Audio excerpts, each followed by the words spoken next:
Team GB's track cyclists begin their pursuit of medals on Monday on the Siberian Pine of the St. Quentin-en-Yvelines velodrome, expecting that the Olympic debutante Emma Finucane will lead the charge for gold in the sprint events. For the past 4 Olympic cycles, British track riders have largely dominated. From Beijing in 2008 through to Tokyo 3 years ago, the river of gold has mostly flowed freely. Success has become expected, although there have been signs of a slowdown in recent years. Team GB go into this week of racing battling a hint of decline.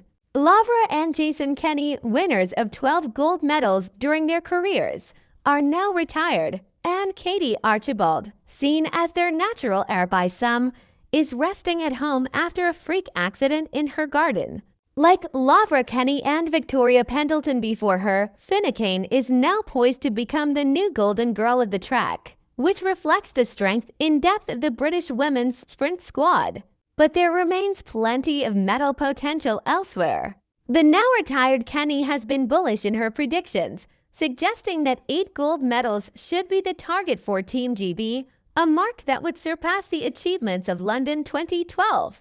That would require a series of breakthrough performances, but Kenny's confidence may prove well-founded. The build-up to the track events has not been simple, with Archibald, an Olympic gold medalist from both Rio and Tokyo, slated to race in the Omnium Madison and team pursuit, ruled out after tripping in her garden and breaking her leg. The Scottish rider would have been a cornerstone of the track campaign, and her loss has been deeply felt. But as one door closes, another opens, and Finucane is poised to step through it. The sprint disciplines, team and individual, now beckon, as does the Chiron. The 21-year-old, although by her own admission extremely nervous, has shown already that she possesses the temperament to rise to the biggest of occasions. After a fallow period in women's sprinting, Team GB now has a wealth of talent. In the team sprint, Finucane is backed up by Katie Marchant and Sophie Capewell. Successes in the World Championships last year, allied to wins at the Nations Cup this year, make them strong gold medal contenders. It is a different picture in British men's sprinting, where Jason Kenny's career casts a long shadow, even in retirement.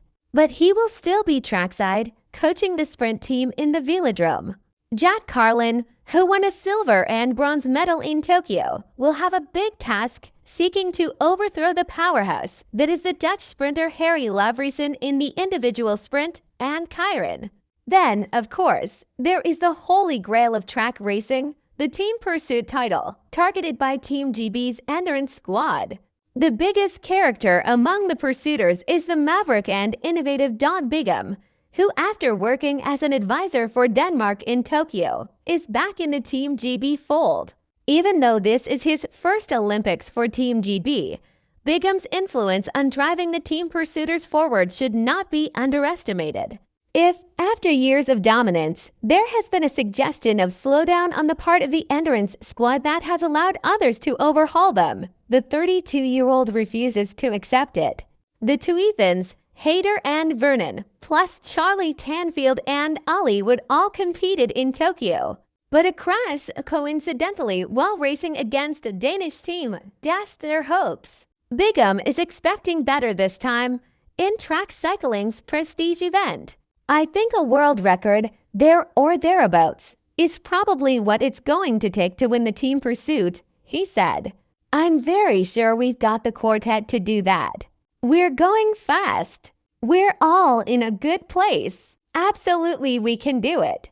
The women's endurance squad has sought to reboot itself after the loss of Archibald, with Eleanor Barker, racing in her 3rd Olympics, expected to step into the fray in the Omnium and the Madison, together with the past Olympian Evans. In the women's team pursuit, there is reason for cautious optimism after Great Britain became team pursuit world champions for the first time in 9 years in Glasgow last year. In Archibald's absence, however, the top step may prove to be beyond them.